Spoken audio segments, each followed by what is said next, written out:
Hi guys, this is Jason here from Nathaniel School of Music. I'm the piano faculty here. And in this lesson, I I want to talk to you about two things, um, but both are based on the same principle. It's about removing the clutter from your left hand while playing chords. And I found a lot of players who are starting off, and a lot of material which you learn from initially focuses on the idea of the left hand playing the full chord, all the notes, in some cases the octave as well, and then you play a melody line in the right hand.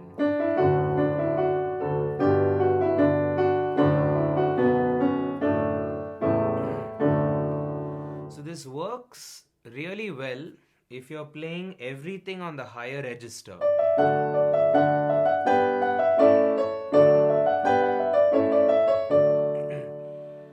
But the chances are that you're going to want to play some of the bass notes as well, because the piano is all about the range. It's all about playing high and low at the same time, and the contrast which that gives you. So uh, a technique which I followed over the years is to always free one note from the left hand and try to play an octave of that in the right hand. So if you take a simple chord like D major, what I do is take the F sharp, which is the middle note, and place it on the top.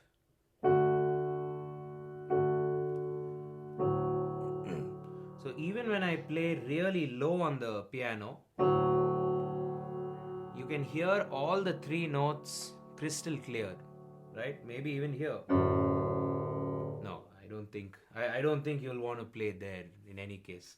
So this generally works for most of the low end stuff you play, but if you go really low, maybe just an octave will work for you. So if I take a D chord, this is how I could voice it. E minor, F sharp minor, G major, A major, B minor, C sharp dim, and back to the D chord. I basically highlighted all the triads of the D major scale, the ascending version of it.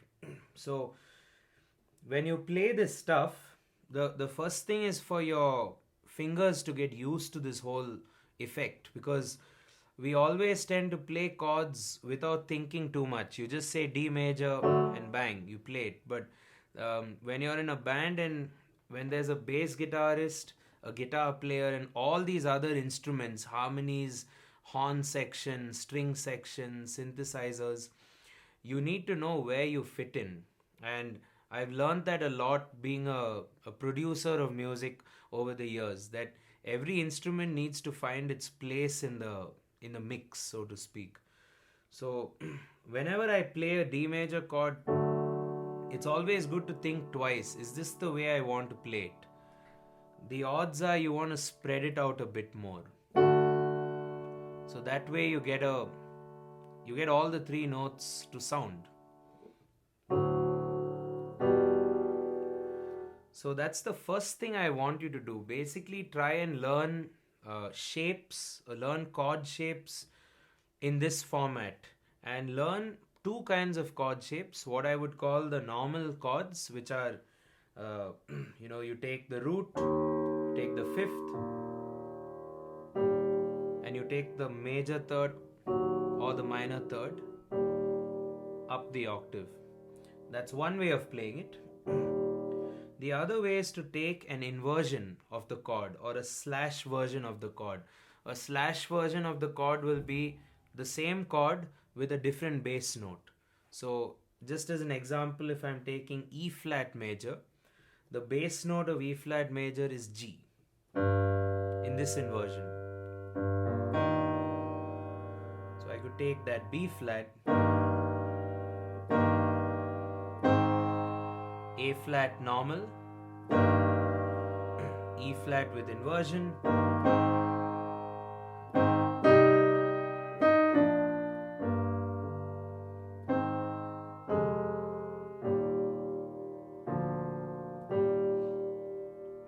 It also creates a very choral and orchestral effect, which is what I like about it. It's sort of like the voices in a choir, because in a choir the voices are very well distributed among the singing ranges of everyone. So as a piano player, you're trying to also emulate other stuff out there, like singing groups and horn groups and string quartets and so on.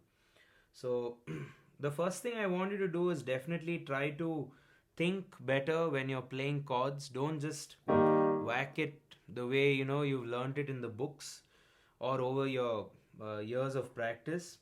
Try and think, which note do I want highlighted? Should the chord be a rooted chord in the first place? Should it be a rooted chord, or should it be a slash chord where you have another note leading other than the root?